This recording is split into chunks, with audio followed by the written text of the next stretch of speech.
from the dragon throne to a common citizen. How does a man go from being the ruler of nearly 500 million people to a gardener in a botanical park? This isn't a work of fiction. It's the incredible, turbulent, and often tragic life of Joro Puyi, the last emperor of China.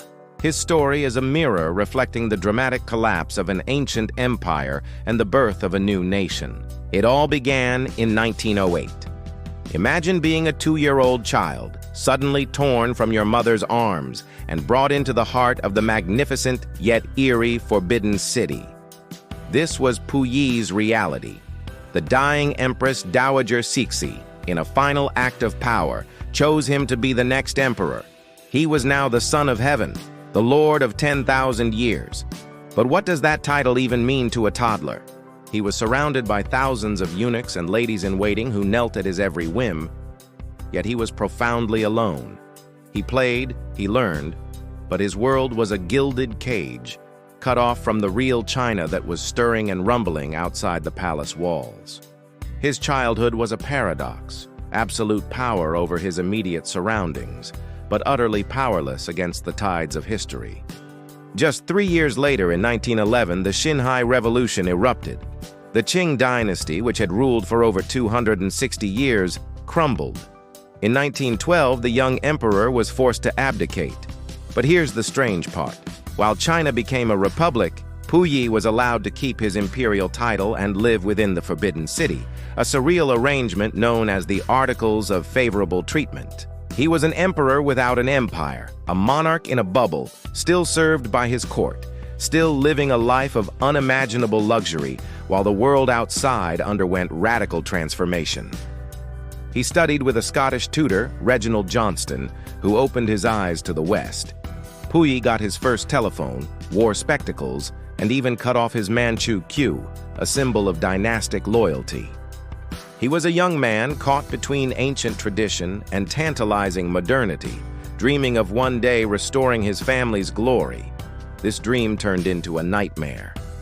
In 1924, a warlord expelled Puyi and his court from the Forbidden City, abruptly ending his sheltered existence.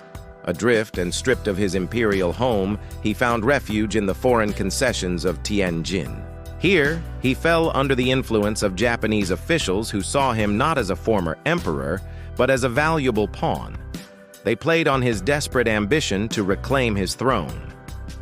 In 1931, Japan invaded Manchuria, the ancestral homeland of Blinded by his desire to be an emperor again, Puyi accepted. He soon discovered the horrifying truth. He was not an emperor. He was a puppet. The state of Manchukuo was a fiction, controlled entirely by the Japanese Kwantung Army. He had no real authority. He was a prisoner in a different, larger palace, forced to sign decrees and lend his name to the brutal occupation of his own people. His reign was a sham, a source of immense shame and regret that would haunt him for the rest of his life. He traded his dignity for a hollow crown, becoming a collaborator in a regime responsible for unspeakable suffering. This period marked the lowest point of his life, a betrayal of his people and his own heritage. When World War II ended in 1945 with Japan's defeat, Puyi's world collapsed once more.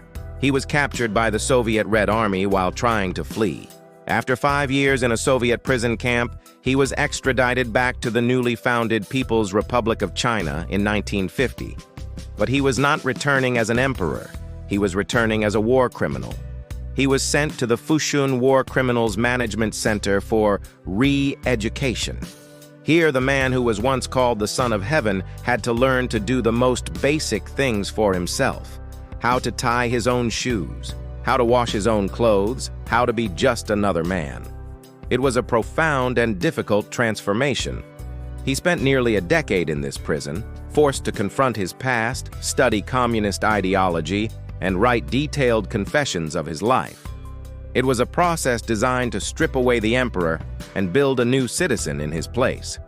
Finally, in 1959, Puyi was granted a special pardon. He walked out of prison a free man, but into a world he barely recognized. Chairman Mao Zedong himself took an interest in Puyi's transformation, seeing him as a powerful symbol of the new China's ability to reform even the highest figure of the old feudal system. Puyi was given a job, first as a street sweeper and later as a gardener at the Beijing Botanical Garden. Can you imagine the former emperor, who once owned priceless imperial gardens, now tending to plants for the public? He later worked as a literary and historical editor for a national committee. He even found love and married a hospital nurse, Li Shuxian, in 1962, experiencing a simple domestic life that had been denied to him for decades. In his final years, Puyi wrote his autobiography, From Emperor to Citizen. The book became an international sensation, telling his own version of his incredible journey. He revisited the Forbidden City, not as its master, but as an ordinary tourist, buying a ticket to enter what was once his home. He reportedly pointed to the Dragon Throne and said to his wife, "When I was little, I used to sit there and it was not a very comfortable seat." This single sentence captures the immense distance he had traveled. Puyi passed away in 1967, having lived through the fall of an empire, 2 world wars, a civil war, and the birth of a communist state. The life of Puyi is a story of immense historical forces acting upon one individual.